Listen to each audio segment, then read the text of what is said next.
Anything new to report today that was different from the other previous 11 days? We had a good third down today. That was the emphasis of practice. So, third and short, and then third and medium, and third and long situation. So, we had another good day. When we get a chance to get outside like we had for the last couple, good day. We did punt. We did a good job of red zone punt today, making sure we got when to field it, when not to field it, and when to down it down there. So, good work day.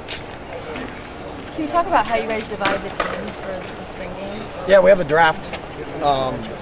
We kind of split up each position so that you can't overload at a position, and one guy drafts all 4 running backs and the other team doesn't have them. So we split them up. So if you pick one group, then the other team gets the other group, and then we split our staff up. They've been the same way for the last couple of years of staff, so they got a pretty good understanding. But we do it just like the NFL does. We have a draft and pick them up, and we'll start practicing a little bit. One of our team periods next week, we always dedicate it towards, we'll split them into their team, so they'll get a chance to practice 2 days next week as their team, get an understanding of who the players are. But we try to make it as even as possible. It's always interesting because I'm not involved, so it's which team thinks they're better.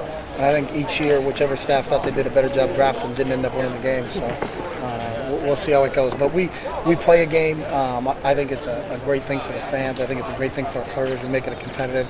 It's not a controlled scrimmage situation like some other schools have. And we kick off, we punt, we play a full game. We're excited about doing it next week, and we'll start next Monday breaking up at least for part of practice into those teams. So. Who does the action about potentially scrimmaging other programs during the spring to some kind of, would you be in favor of that? No, I wouldn't be. No, I think the spring is to teach. If you do it that way, then everybody's starting a game plan like who are we going to beat, because anybody that's competitive doesn't want to go into those situations and lose to whoever you're going to scrimmage, and then I think it takes away from what it is. I think that spring football is an opportunity to teach, really teach fundamentals, and I think you'd be getting away from what the emphasis is. And no matter what coaches say, well, we're just going to treat it as a teaching opportunity. They're going to try to game plan. They're going to try to scheme it up, and then everybody will say, hey, we're 1-0 in the spring, and it doesn't matter. For us, we really want to. I think it's a great time for us as coaches to get everybody involved. Then if you're going to play, the other question I have, you're going to play another team,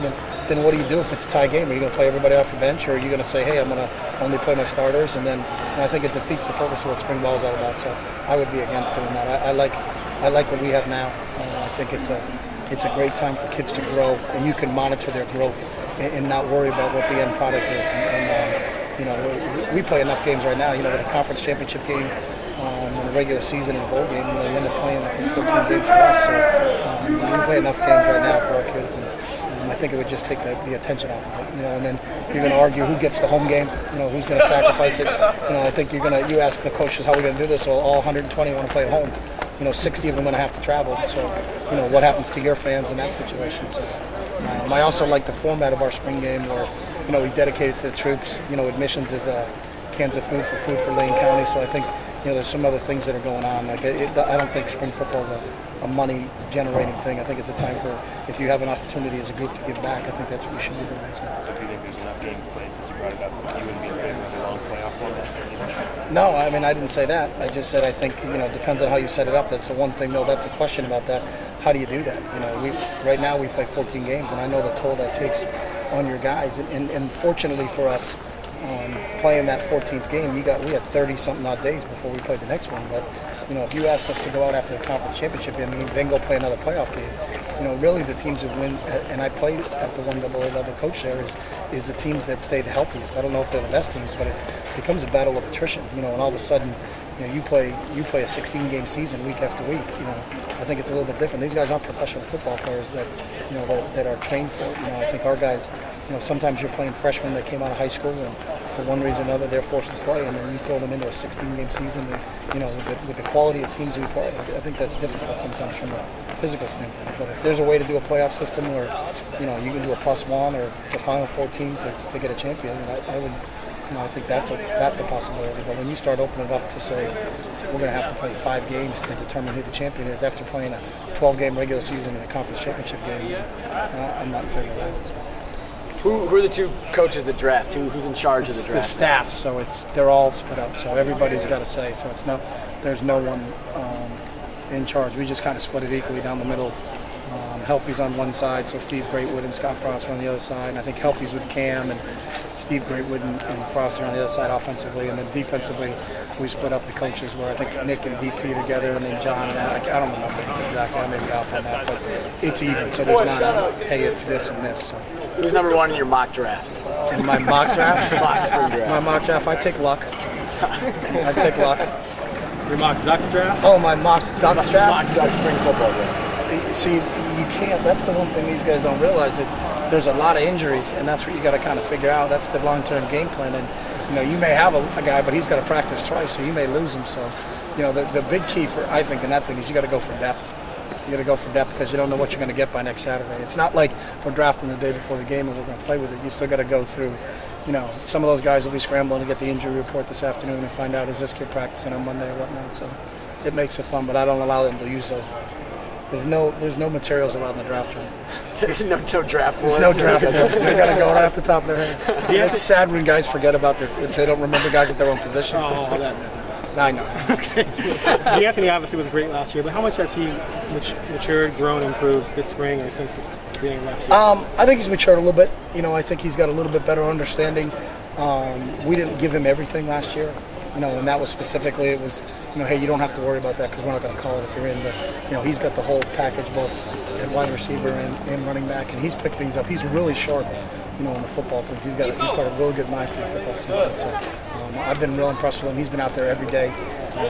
The one thing about him, he loves practicing. He jumps in and everything. Still got a great role for us in special teams. So I think his role will expand for us. And it's exciting because he's just such a talented kid. You still kind of catch yourself going, wow. Do you still spend one-on-one time with him? Yeah, we did. James will tell you about him. A couple of his kids on cancer patients. Are you still spending one-on-one time with him like you did in the fall? Or? I meet with Keenan. I meet with Daryl Hawkins. I memeet with Josh Huff. I meet with about 5 guys now. We're just trying to maximize all our coaches. So. Plus, I was bored. I had nothing to do. So. Is D'Anthony still one of them now? D'Anthony's in my meeting. Huff meets with me a lot. Daryl meets with me. Keenan meets with me. I think there's 5 or 6 kids. Chipper, are you where you wanted to be 3 weeks in? When you make the plan of like. You saying? Are you satisfied? You think I want to with be in Tampa or something? No, the progress. What's the that? Progress of the progress? team for the first 3 weeks. No, I think we're on track.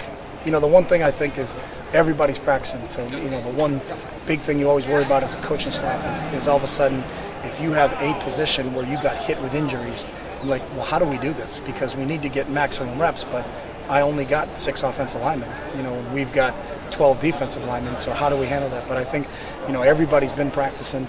The kids may have missed one or part of some, but, so from that standpoint, I think we're where we need to be right now from a progress standpoint. And I've seen improvement from practice 1 to this one today. So, we just got to finish up strong and continue to get better next Monday. But I'm pleased where we are right now.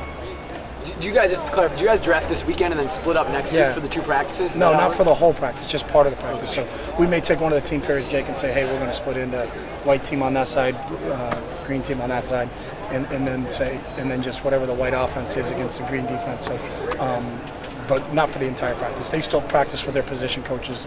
It's not like we have two entirely separate entities, but we'll take at least a period on Monday and a period on Wednesday, just so the coaches can kind of understand their rotation, because at some positions you're going to have more than just starters. You're going to have some depth at that position, so how are you going to rotate all those guys? Because we want everybody to play in spring games. Question? You turn everyone loose. You play full speed, full tempo. Yeah.